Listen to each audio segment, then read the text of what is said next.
What's up, everybody? Misfit Athletics Cycle 2 podcast. Drew, Hunter, Sherb in studio, and then somewhere out in the internet land, Seth. Seth, say hi to your friends. I'm here, I swear. This episode of the podcast is brought to you by Sharpen the Axe. July is going to be a very big month for Sharpen the Axe. We have July 8th, the STA Summer Collection, kind of a hybrid board short, wad short coming out with some cool patterns on it. Some new and exciting stuff within the STA Summer Collection. Sharp Shades 2.0 are finally out. You're going to get some new sunglasses, some new affordable, durable, polarized sunglasses.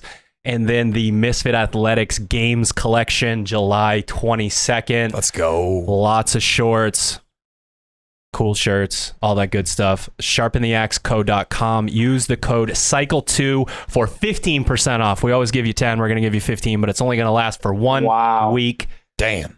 SharpenTheAxeCo.com. Use the code CYCLE2. Get you 15% off. Hunter, how is Team Misfit going? It's going great. Continuously adding more affiliates. We just added another overseas affiliate too, so super excited about that. But if you guys are interested, teammisfit.com for all your affiliate programming and coaching needs. The GPP program, we're introducing a retest day to the month of July, which is pretty cool. That's a theme or something that people tend to like about the competitor program because they get to retest. Members get to see kind of their progress. So we're doing that on a slightly smaller scale with the GPP program. And then with a subscription for the month of July, you will get all 5 training weeks. Just happens to work out that way. All 5 training weeks of Cycle 2. And then that retest week of Cycle 2 will come in August. So now, I feel like we say that every time, but now is an awesome time to get your gym on board to either of those programs, and that's teammisfit.com. So maybe you're not a gym, maybe you're an individual looking for some killer programming. You've gone to Misfit Athletics, you've seen the Misfit WOD, you want to know what else do you guys have behind that paywall that I can't get to right now. We have a bunch of new cool stuff coming out this cycle. We are also going to offer you a free week of the plus tier that'll let you have full access to the blog, so you can see what we have for the Hatchet program. You can see what we have for our competitors. If that's still not enough for you, want to know what else we have, you can then subscribe to the pro tier, which would give you all the features in plus some weakness templates, the Masters program, bigger gear discounts, as well as a discount to our summer camp that's coming up here real soon in August. And if you want a little bit more, you want your programming ahead of time, you want some connection with the Misfit coaches, we do have the complete tier for anyone interested in talking to us via Facebook and that Facebook group, or just, I'd like to know what my week's going to be like on Sunday night. So now you have a chance to see everything that's coming up ahead of time, maybe move things around. Maybe you got to swim on Wednesday and you got to go to track on Thursday. You can move things around, which, it's nice to know what's coming up for the entire week. So check that out. Really hope you guys enjoy the free week. The code for that is Cycle2. Code for that is going to be Cycle2. One thing that I forgot. It's like setting your password as password. True. Those are all my passwords. One thing that I forgot that's sort of within the realm of Sharpen the Axe, Misfit Summer Camp 2019, Damn. August 23rd through the 25th. We're changing things up this year. We are going to sort of create that camp counselor vibe with some of the fittest men and women on earth. Confirmed as of right now, Cody Mooney, Mackenzie Riley, Travis Williams. There will be more games level athletes here. They are going to kind of navigate you through the weekend a little bit more this time. You can get some insight into what they do and how they do it, and they'll be training right alongside you. And that summer camp feel will take us outside, take us to the beach in Maine, which is great during August. There's going to be barbecues at lunch every day. We're just really trying to, we know that we can bring the heat with the product on, how do you move? How should you follow the programming? All that good stuff. And we're trying to ramp that fun level up, and Sharpen the Axe will be providing gear that you cannot get anywhere else. Exclusive. Unless you come to camp, it will be free. So SharpenTheAxeCo.com, click on summer camp and get your ticket now. Chia. All right, Seth, this is the 8th cycle 2. Okay. It's hard to believe. Is it Why? really? This is number 8. It's hard to believe. Wow. What is different about this? Why would someone listen to this podcast and not go back and listen to one from 2014? Well, they probably Good could year. do that, and they would have a lot of the same themes with, us making sure that they bring the intensity, scale to make it appropriate for them, all that other stuff. But as far as like the bells and whistles of what to expect, there's just lots of things that we're able to see, and I'm able to see from this change of season with the new sanctionals format and games format, that can be big time difference makers, or even be a difference maker in the open. And one of the things I keep seeing come up, that it just seems like people either have it or they don't, and I don't see a ton of progress as far as like the general population of competitive athletes go, are things like double unders and rope climbs. So for whatever reason, sanctionals is coming to an end for this year, and this has just driven me absolutely crazy. People are still not efficient with their double unders. They're still working way harder than they should. They're still tense as can be, and it's the time, I guess if I don't give someone this opportunity, they're never going to improve on them. So if you can't figure out after cycle 2 how to relax with your jump rope, just throw it away, or get a new jump rope. I don't know. Noted. I'll make sure I do that. Yeah, sure. But I'm talking to you. Throw it away. So just Noted. The dolphin. you have to not just treat the double under as just another, just going through the motions. Actually take a minute and look at how you're moving with it. Like we talk about with all the movements, try to relax and make it more of almost a recovery style movement. Like you can pace a row or pace a run. You should be able to pace a double under and actually make it so it's not detrimental to the rest of your workout. So there's a lot of double unders coming up in all different situations. And then the other rope climbs, both legless and mostly standard is what I'm talking about actually, is people still are using their arms way too much trying to get up and down a rope. Yeah, it's ridiculous.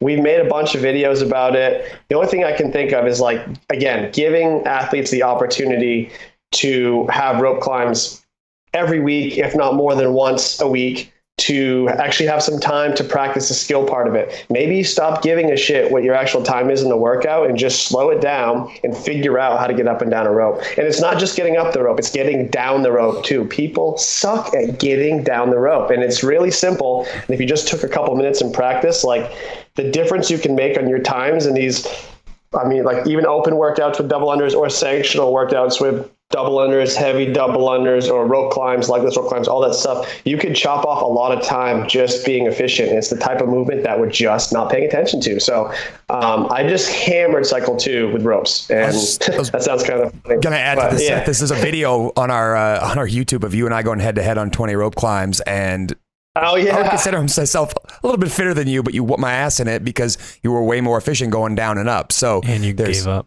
I just sucked. to be yeah, honest, and you quit on me. And I'm not even that good either. I'm just okay. Yeah, you're okay, but you were more efficient that day, which allowed you to stay ahead of me. So there's a lot to be said about taking your time with something like this. And if there's a focus, like learning how to climb the rope, up and down, take this opportunity and use it. Yeah. It's funny that you say that, because we had rope climbs in an affiliate workout the other day, and there was a member who I watched go up the rope, and I was like, wow, she has gotten so much better at climbing the rope. And then she went hand over hand for what felt like an hour and a half on the way down. And it's like, damn, you have this new skill and you're not going to be able to express it further and further into this Metcon. It's like, damn, okay. Right. So that's a huge part. Can you imagine being at the top? Me with my size of my damn hands going boom, boom, boom, all the way down. I can't even imagine how hard that would be. Would you rather do 2 pull-ups or 30? Yeah, seriously. Yeah. 30. Yeah. No, wrong answer. Sorry.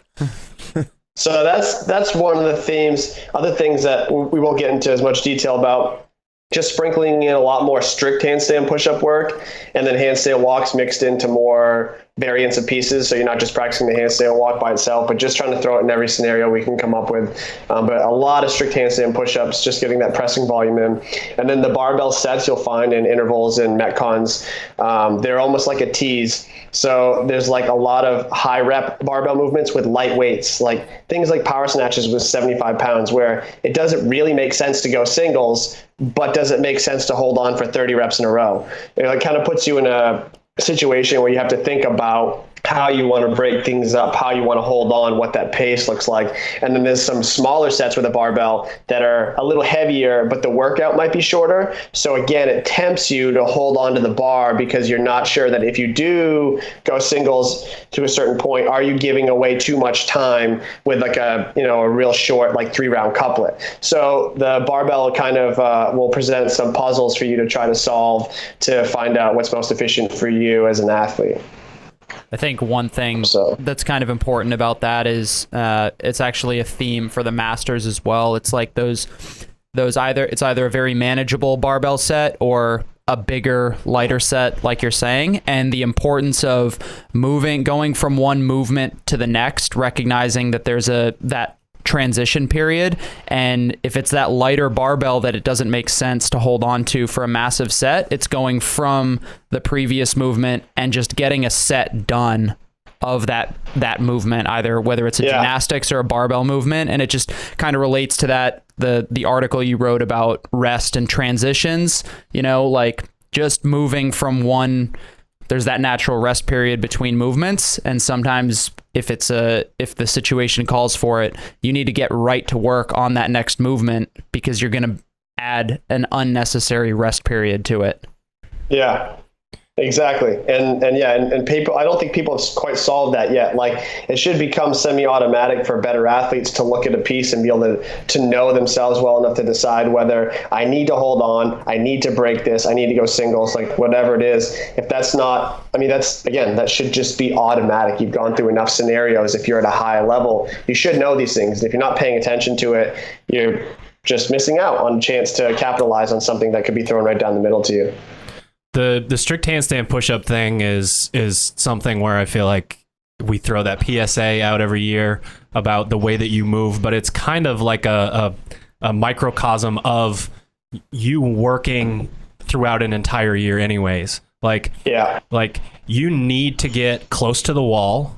You need to tuck your chin and, keep your spine neutral, and you need to press and be fast or get off the wall. There's so many people trying to grind through these reps and treating it like it's the last 2 or 3 reps at a sanctional and you got to run across the finish line and you're in round 1. Or it's an unbroken challenge. Yeah. Kick up, move fast, keep your spine neutral, and you'll develop a capacity. And it takes months to develop a capacity in a system where you essentially only have fast twitch.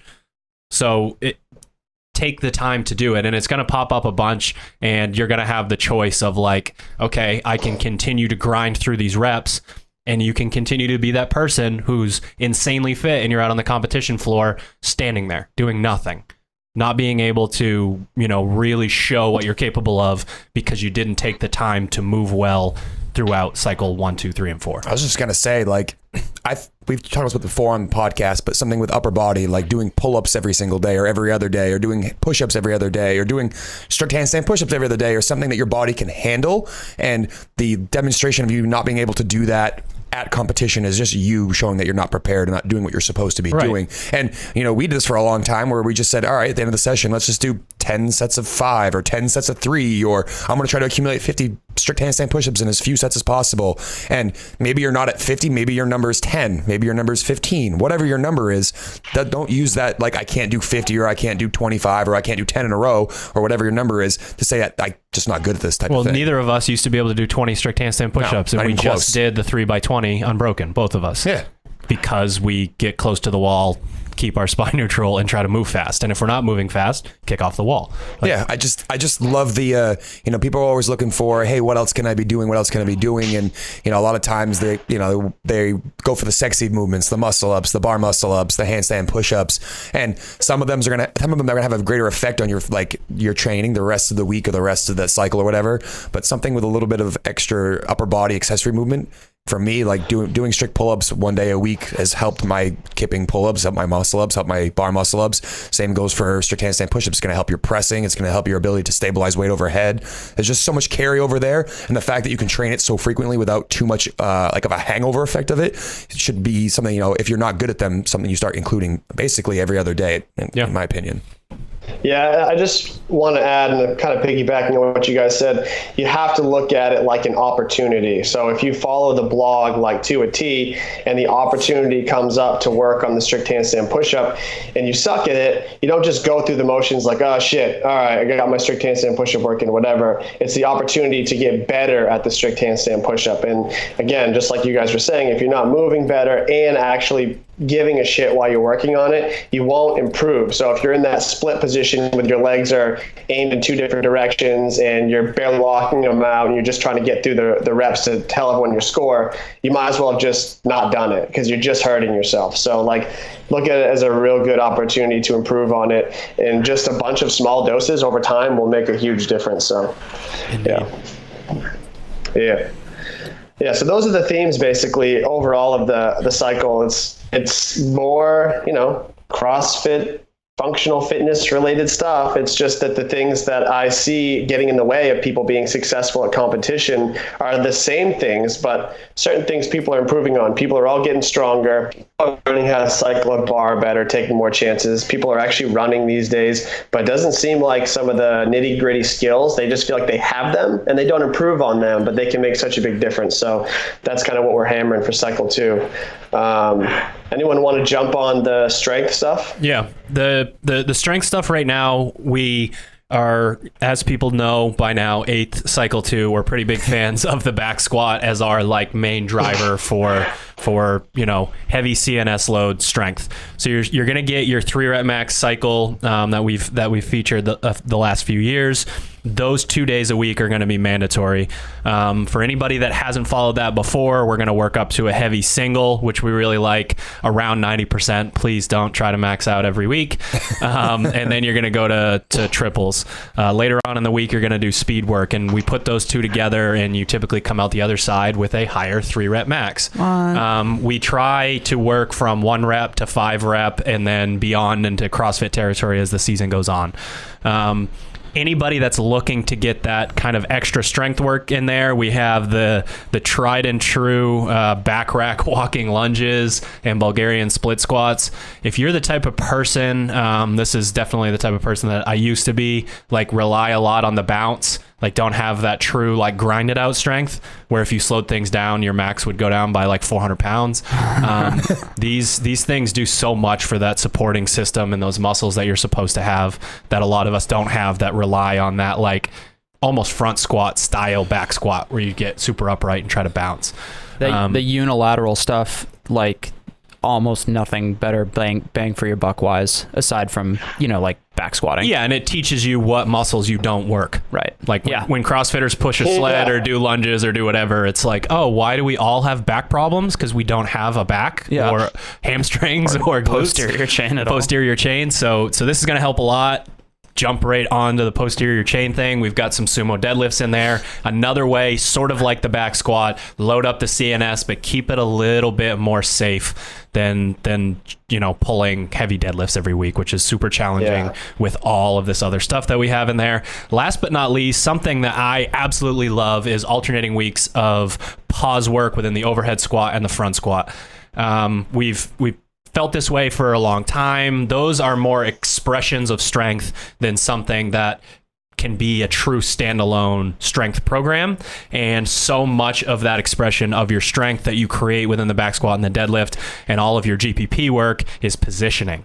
So pause work puts a magnifying glass on your positioning. You get to the bottom and the bar falls from your hands or from your front rack, things probably aren't going so well. So we go with the pause work there. If you need that, that's going to translate a lot to just your front squat and your overhead squat, but obviously the Olympic lifts as well.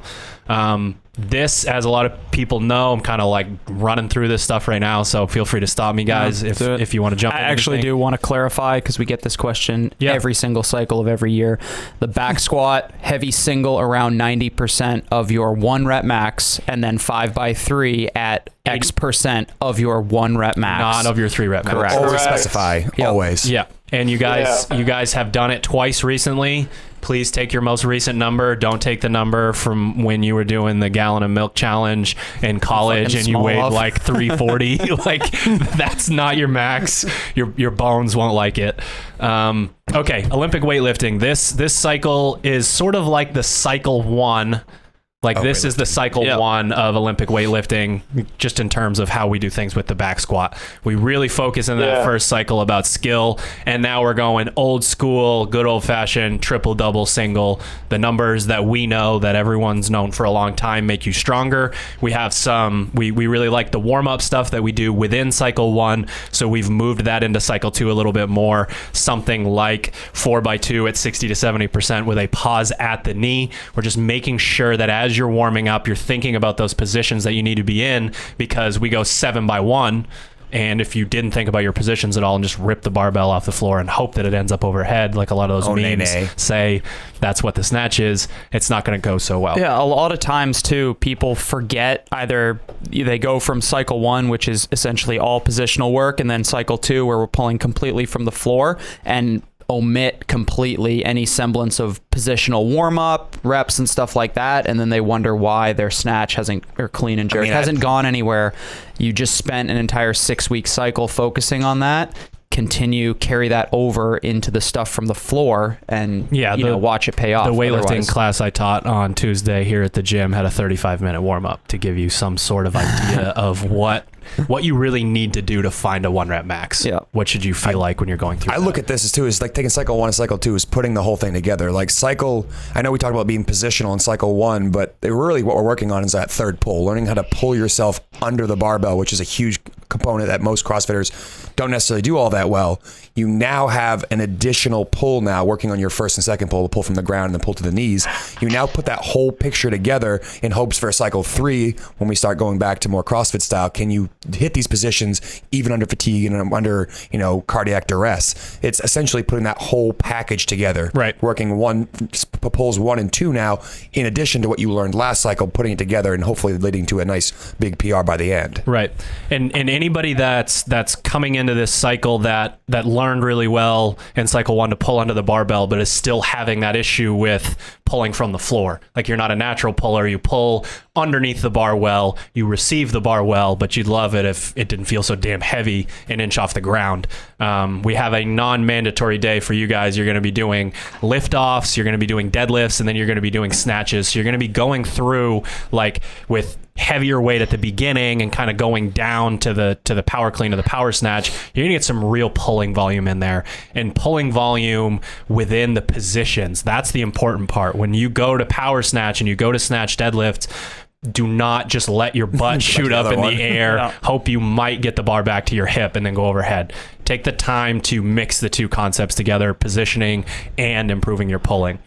Last but not least, we have mandatory alternating push press and split jerk, and that is sort of the same idea as that cycle one versus cycle two thing. Some people are really good at throwing themselves under the bar, and some people are good at that big hip extension, really solid pressing strength. We need to be able to marry those two concepts together. A really solid split jerk is being able to feel comfortable with that heavy load and get that solid dip drive, and then have the actual the split jerk there. So alternating between push press and split jerk gives you an opportunity. Okay, I need to get stronger. I need to be able to express that strength a little bit more. Yeah, well done. I just want to add one thing.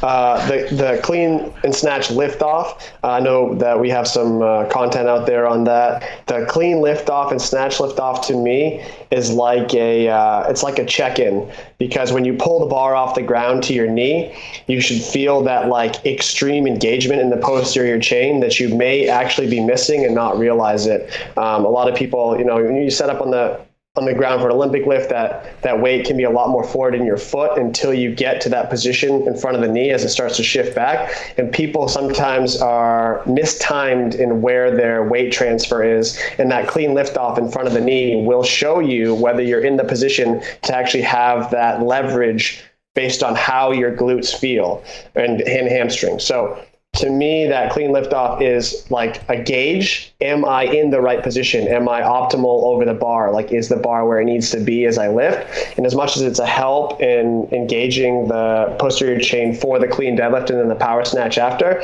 it's like a metric to see if you're actually doing what it is you need to do. Because some people don't even realize that the weight's not where it's supposed to be, and they just keep snatching and cleaning, and yeah, they get stronger, but they'll cap out at a certain point as opposed to being as effective as they can be with the posterior chain during the pull. So that's like the important part of it to me. Yeah, and as you coach for longer and longer, you learn in the Olympic lifts just to stare at people's feet essentially throughout the entire lift. You're going to find out what's going on, and we get a lot of people that get obsessed with that like CrossFit L1 like heels drag the bar up your shin sort of a thing, and they will start to transfer their weight back, but they'll do it too much and their toes will pick up, and you'll be able to notice in your warm up, go to that low hang position, do that lift off with hardly any weight on the bar, and then pick your toes up and see what happens to that tension. And not to mention, when you get back to your power position, you're gonna have to slam your toes down to get them back down and to jump. We don't necessarily jump that high off our heels. No, we still have athletes that do that too. They go from the toes off the ground, heels down as the bar is approaching the hip, and then they rock into their toe. The same people that broad jump forward in their snatch and they're clean, and they're the ones that don't understand that the bar path is less than advantageous and why they're stuck at the same weight forever and ever. And it's something as simple as you aren't balanced in your base. If you don't have a good base, you can't exert power. So it's all about that force production that you can create with your hip extension, and you need a solid base to do that.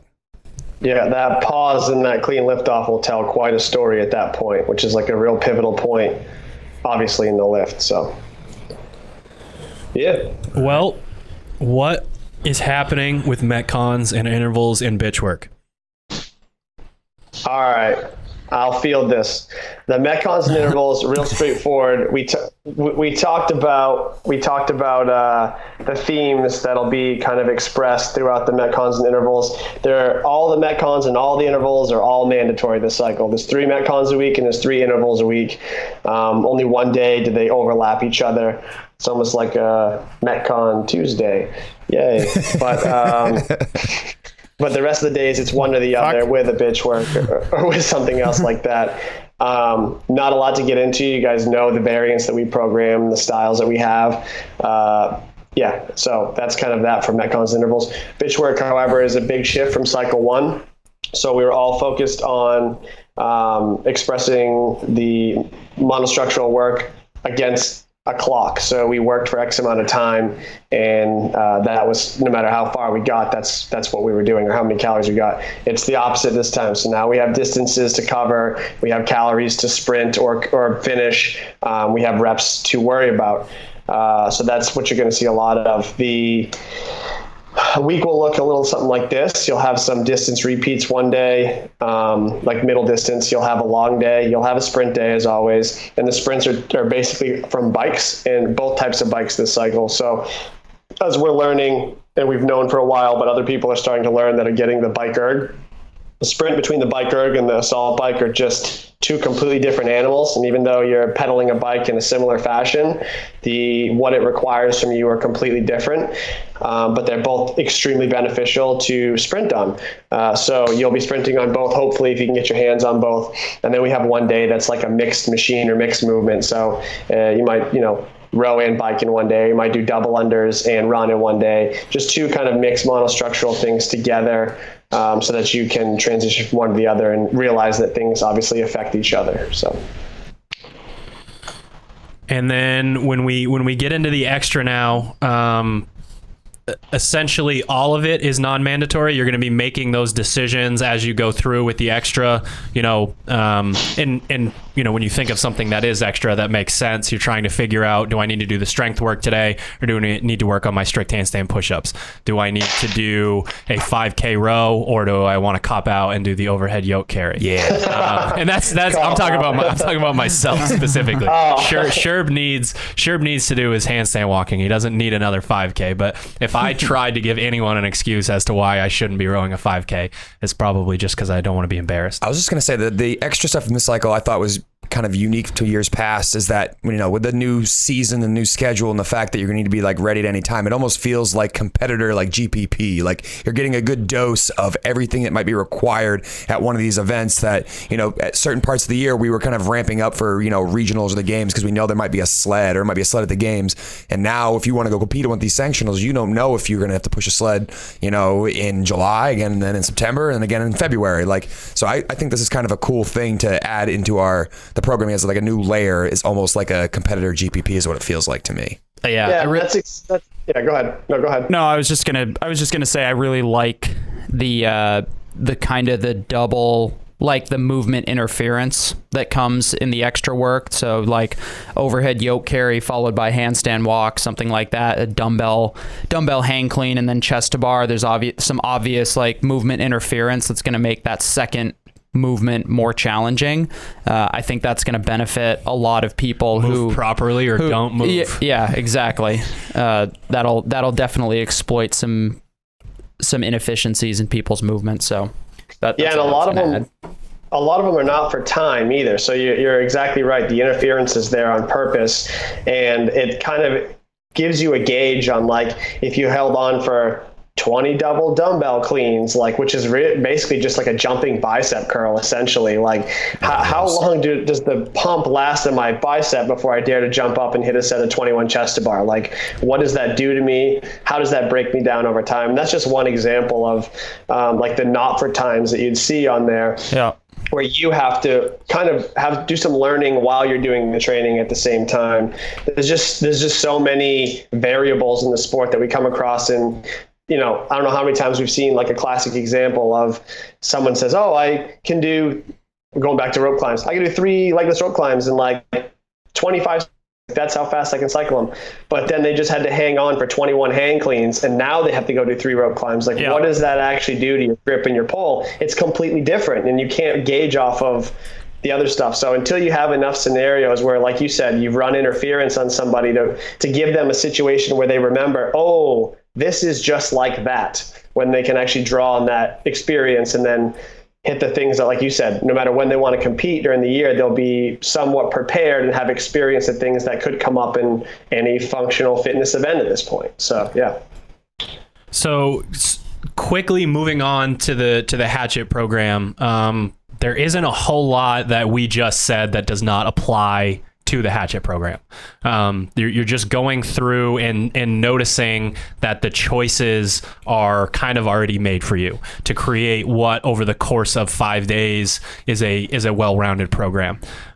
With the changes to our sport and us figuring out how to navigate that as coaches, and then in turn, you know, helping you guys navigate this whole situation, is the concept of like, if you're looking at one of these programs, you can say to yourself, I need to jump into some of these templates.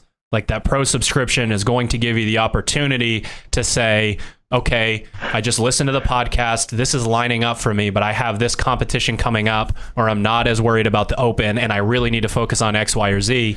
You can get the templates and plug those into your program. And I think that's where a lot of the programming is going to go for people who have those periods of time throughout the year where they're like, okay, I'm going to have to peak in 2 months. I need to get more of X, Y, or Z in. And a lot of that can be done through the template stuff. The program's going to encompass, you know, more GPP style, but we still can't skip over the things that we know work really well, like a certain back squat cycle or a certain, you know, Olympic weightlifting cycle. So as you go through this stuff, it's going to be imperative to think about where you are at in your season specifically. And if you do need to make some changes, things like weakness templates or getting your programming in advance or any of these other things, I think are going to make a big difference in how you navigate the season, because it's going to be different for almost everyone. I 100%. Yeah, and I agree totally with that. And like to add on what you're talking about, like just to put a reference out there for people, like week 1, there's 3 strength pieces. Week 2, there's 1 strength piece. Not that you won't be Olympic lifting and doing other things with a barbell. Week 3, there's 5 strength pieces. So in that particular column, things vary because of the amount of variance. And this is for the Hatchet program specifically. It's for Hatchet. Exactly. And so like one of the templates, like you talk about, that we put together was like a very simple but effective linear strength program that you can basically just lay over the top of your hatchet program. So you can pull out the more, I don't want to say random, but more like periodic lifts and have something that fits your, if strength is your thing, you can actually just lay a strength cycle right over the top and take those things out and then just focus on the conditioning that's in there for hatchet. Or like you said, there's a number of templates to do that with. We've had questions about like, hey, why aren't I squatting twice this week, but the blog is? Well, because you also are missing out on your bitch work, or you're missing out on this skill, or you're missing out on this. It's impossible to squeeze in the amount of stuff you have to be good at, and have a full cycle of strength and a full cycle of this and a full cycle of that. You have to get the important like daily bites of it so that you continue to stay well-rounded. But there are ways, like you said, to just plug in that extra stuff that you specifically need and take out some of the stuff that's a little more just keeping you well-rounded or making, so. And the sport is trending towards being more well-rounded at more times, at more points throughout the season. So this isn't an open invitation to say, I should change everything and just work on my lifting. Like I know that a lot of times, like your subconscious will see an opening like that in a description and go, oh, okay, I need to do this. So that whole more well-rounded thing is not because we don't have enough, necessarily just because we don't have enough spaces within Hatchet, but because we are purposefully prioritizing that stuff. We're looking Absolutely. at it and saying, here are our choices. What is going to create the fittest, most well-rounded athlete that's going to follow 3 pieces a day, and that's what the program is. So, there are. I shouldn't just put it towards strength. There are plenty of bitch work templates as well. So if you're looking at it and you're saying, okay, like I'm actually pretty good at X, Y, and Z. Maybe you're bigger and you're great on the machines, but you haven't, moved your body well with running, and you need to run more, or vice versa. You're a little bit smaller. You crush everyone on the runs, and then you can't, get your wattage up on the machines. You can work on that stuff specifically within the templates. So there's a lot of places to go, but at the end of the day, it's not just about process of elimination. Like this is truly what we think creates the fittest Hatchet athlete. Yeah, and I just checked the numbers too on the downloads for the templates. There's been 37,000 downloads on the strength template and only 2 downloads on the bitch work. I'm not sure what's going on. Something's broken. Can you take a look at that for us, Ted? I'm not sure if the link has been taken down or something.